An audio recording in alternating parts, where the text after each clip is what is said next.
Picture being trapped in the ocean with one electrical system, one medical center, and a superstorm closing the gap with no off-ramp in sight. That is the current reality for an American territory. Most of the country forgets exists until it's about to be erased from the map.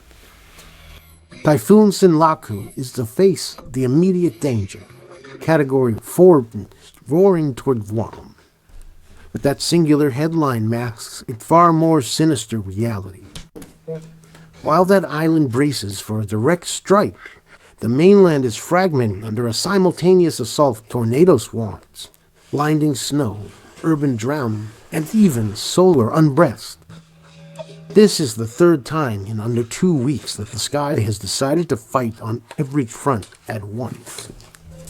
The cost of Typhoon Mawar 3 years back was a staggering sum, but the architecture of this particular week feels ominously different.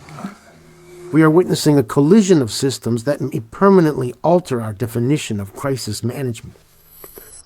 If you value being a step ahead of the unraveling, tap like and commit to winds of thought so you don't lose the thread as this multi-layered weather assault develops in actual time.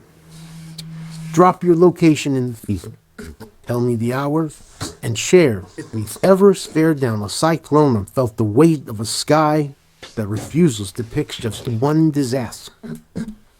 Your narrative anchors this fate, and this gathering is proof that we face the comings turbulent with eyes wide open. Let's descend into the gate. Part 1, The Prison of Paradise. 170,000 souls with their backs against the endless blue. Right this moment, as your eyes scan this text, a maelstrom is winding up in the western Pacific. Its name is Sinlaku. It's currently a Category 1 churning near Chuuk, still hundreds of miles distant, still feeding on the warm breath of the sea. The winds are steady at a ferocious 90 miles per hour, but the detail that glues forecasters to their glowing monitors deep into the night isn't the speed, it's the crawl. A forward lurch of merely 5 miles per hour northwest. That glacial tempo is the executioner's blade. Slow means it loiters. Slow means the deluge never ceases. Slow means the gale becomes a grinder, wearing down concrete, resolve, and life until there is nothing left but rubble. A sprinting tempest is terrifying. A walking one is total annihilation. The models are no longer arguing. They are aligning on a singular brutal truth. Sinlaku will explode. Not a gentle strengthening, but a violent metamorphosis.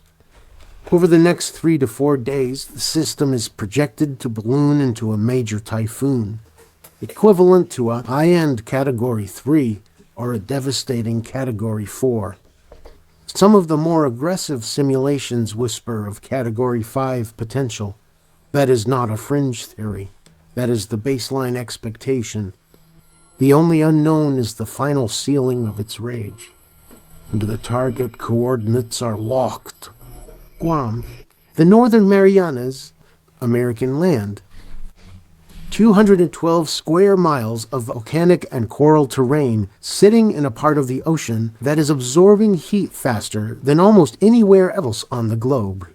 When the phrase hurricane heading for U.S. soil enters the national conversation, the mind's eye conjures interstate gridlock. It pictures Florida exodus, Louisiana contraflow, Texas coastlines emptying northward. The mainland playbook is a luxury of geography. It assumes a network of asphalt arteries leading away from the shore.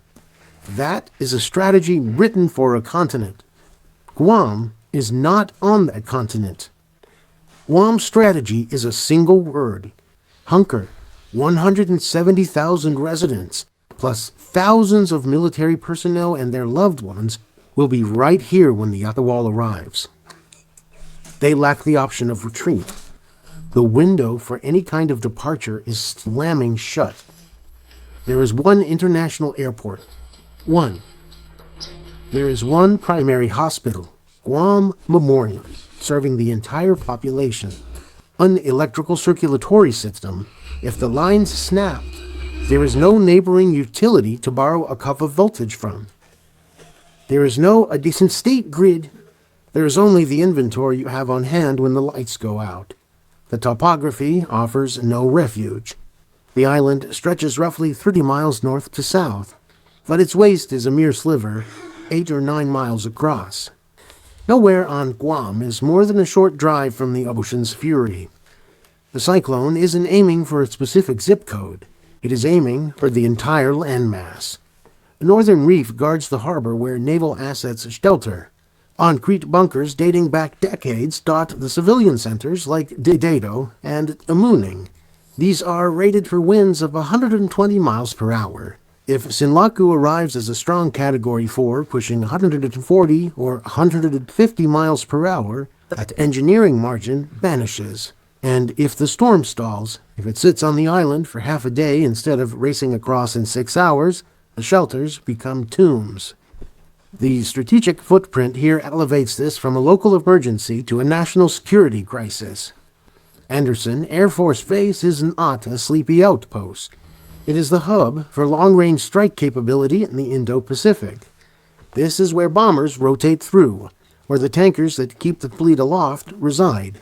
If Andersen goes dark, if the runways are cratered or the navigation aids are fried, the projection of American air power suffers a paralyzing hit.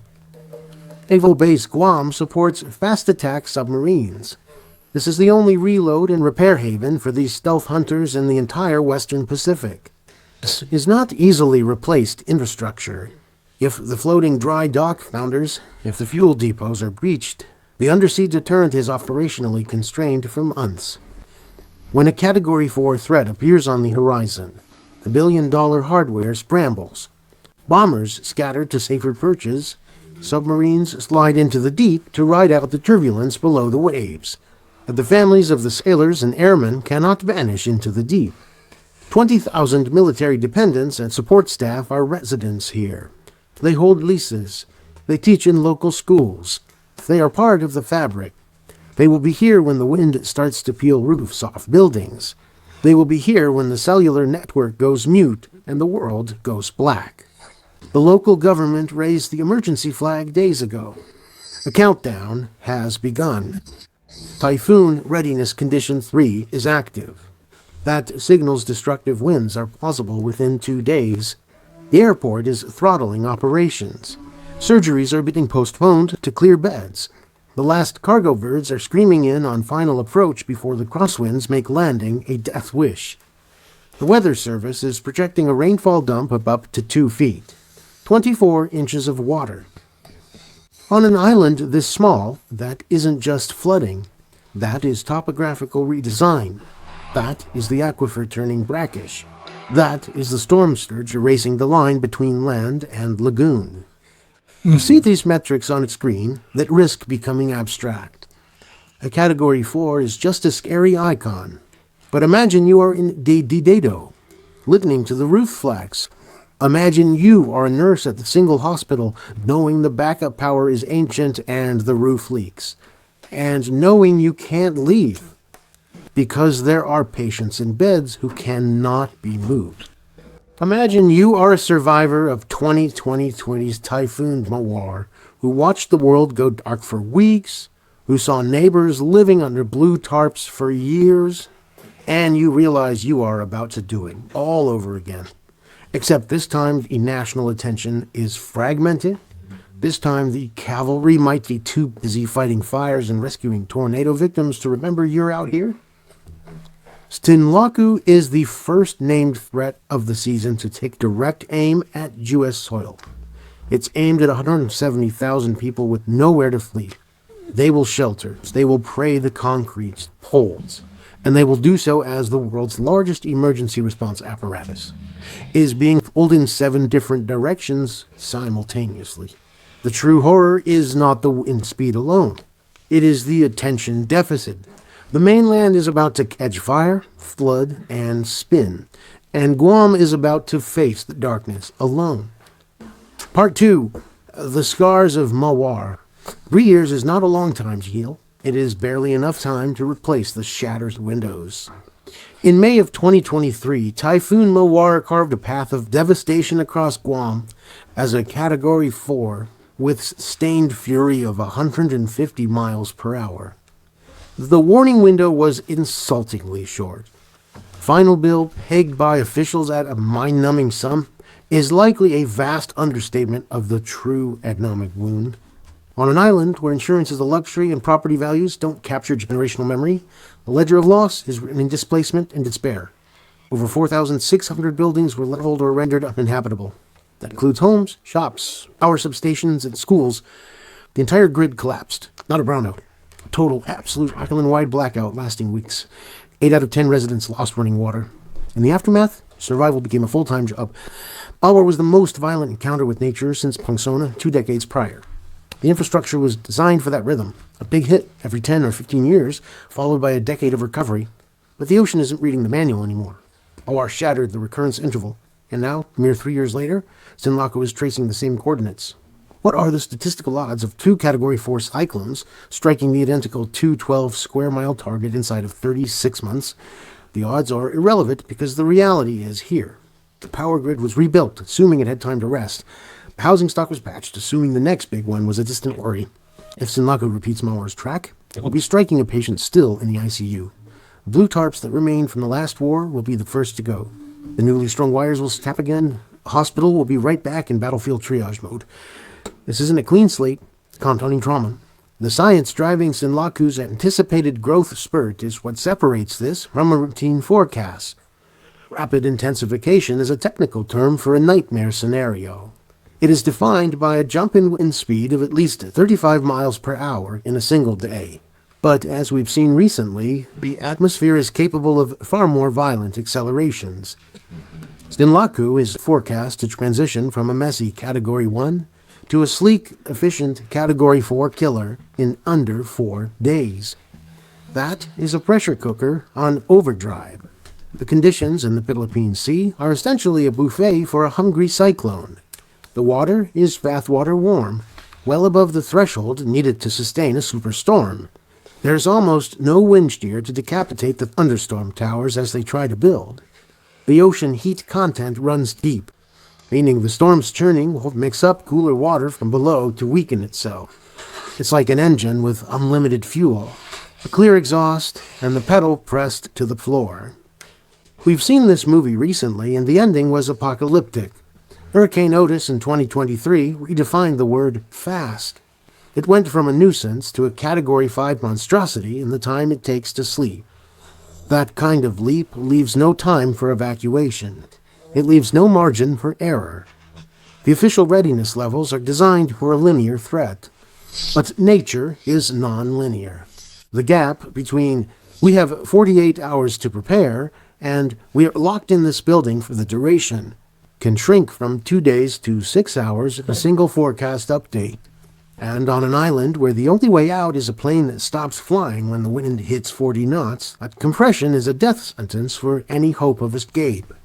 Once the sustained winds climb into triple digits, first responders cannot reach you. The guard cannot fly. You are on your own until the roaring stops. Mawar's ghost isn't just the memory of the wind.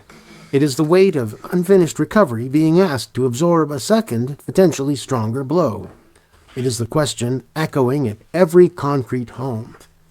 How long will we be in the dark this time? Part 3. 234 alarms. As Sinlaku spins up over the warm pool, the National Weather Service is not just watching the Pacific. They are tracking a staggering number of simultaneous threats across the lower 48. The alert map looks like a Christmas tree of hazard colors. We are not looking at a single weather pattern. We are looking at atmospheric fragmentation.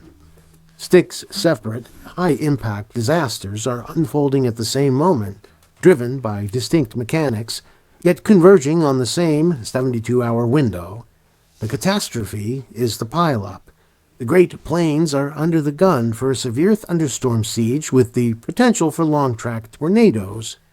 High Sierra is buried under a blizzard warning, with feet of concrete like snow and hurricane-force gusts expected above the Pesas. The saturated heartland is facing a flash flood watch, with multiple inches of rain falling on soil that cannot absorb another drop. Hawaii, completely disconnected from the other systems, is under an island-wide flood watch from a separate plume of deep tropical moisture. And the desert southwest is under a fire weather emergency, with single-digit humidity, screaming winds. That is not a unified storm. That is a catalog of chaos. Each of these threats is significant enough to command the full attention of state and federal resources, but they are happening concurrently. This is the third major compound event in just 11 days. The atmosphere is stuck in a high-amplitude gear. The jet stream isn't flowing smoothly. It is plunging and surging like a snapped cable, locking extreme patterns in place. The blizzard burying the Sierra is not a dusting. It is a late-season wallop measured in feet, not inches, with winds that will make plowing impossible and strand travelers in whiteout purgatory. Kansas flooding is a nightmare of saturated earth. When the ground can't drink, the water runs, and it runs fast. Dry creeks become rivers in minutes.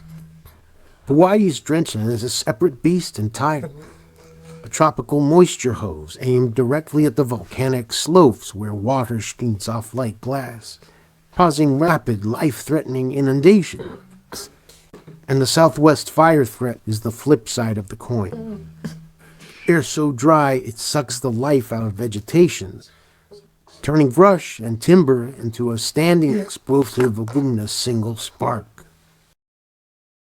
Michigan is facing a unique hydro hazard. Heavy rain falling on a ripe snowpack. The combination of melt and downpour creates a surge that drainage systems were never designed to handle. Each one of these events is a lead story. Together, they are a logistical nightmare. They compete for airlift. The helicopters that could rescue flood victims in the plains are needed to hoist stranded climbers in the Sierra. The crews that could be staging for Guam relief are instead sandbagging river towns. They compete for federal attention. FEMA coordinators can only be in so many briefing rooms at once, and they compete for the public's mental bandwidth. In the scrolling noise of the algorithm, the plight of 170,000 people on a remote island gets buried under the weight of a tornado warning for a major metro area like Dallas or Kansas City. Guam's survival depends on the mainland having the spare capacity to care. But right now, the mainland has no spare capacity. The emergency management system is redlining. The same atmospheric pattern that produced a swarm of red flag warnings weeks ago is back with a vengeance. The seasonal reset we normally rely on isn't happening. The pattern is persisting. The compound pileup is not just about the weather. It is about the collapse of our ability to respond to it all at once. Sinlaku isn't just a typhoon. It is the seventh crisis in a queue of 6 others that are already demanding everything we've got. Part 4, the spinning lathe of the plains, while the entire civil and military infrastructure of Guam is bracing for a knockout punch, the atmospheric machinery over the middle of the country is waking up with a roar that will be heard across 2,000 miles. The Storm Prediction Center has drawn a risk area across the southern high plains. This is not an isolated cell.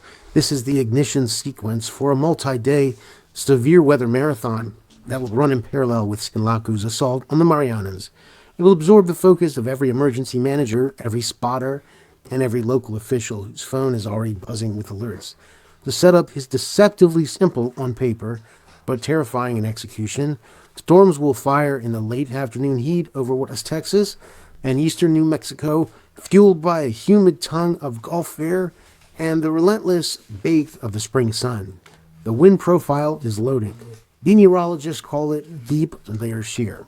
Winds changing speed and direction dramatically as you go up. This is what turns a puffy cumulus cloud into a rotating beast. These individual updrafts will stay isolated. They'll merge into a churning linear complex, the squall line capable of producing widespread hurricane force gusts and an advancing curtain of destruction. But that's just the opening salvo. The real action is happening 1,000 miles northeast, where the low-level wind field is forecast to strengthen from a stiff breeze to a screaming 60 knots just above the surface.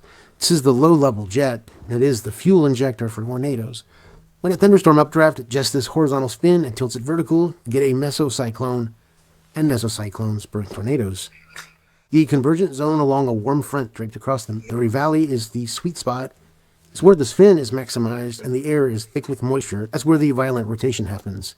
170,000 people on an island are preparing for a cyclone with one hospital and one grid. Meanwhile, across the heartland, the sky is preparing to drop funnels that could span 8 states from Texas to Minnesota. Let's talk about the available energy. Meteorologists use a metric called CAPE to measure the atmosphere's explosiveness. On a normal spring day, the value of 1,000 is enough for strong storms. The models are spitting out values over 2,500, even brushing 3,000 in some areas. That is double the typical bunch.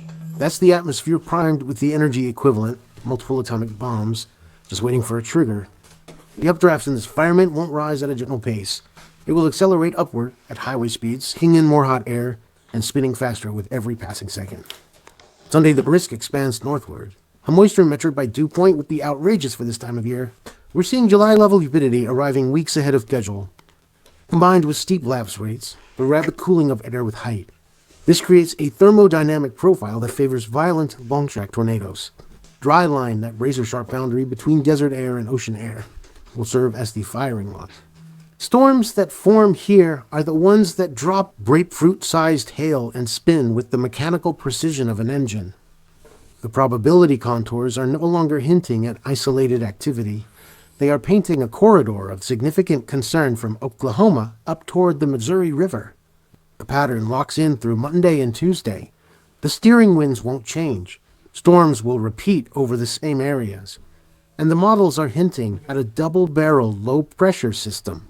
2 separate waves of energy passing through, extending the threat window and keeping emergency crews on their feet for 72 hours straight.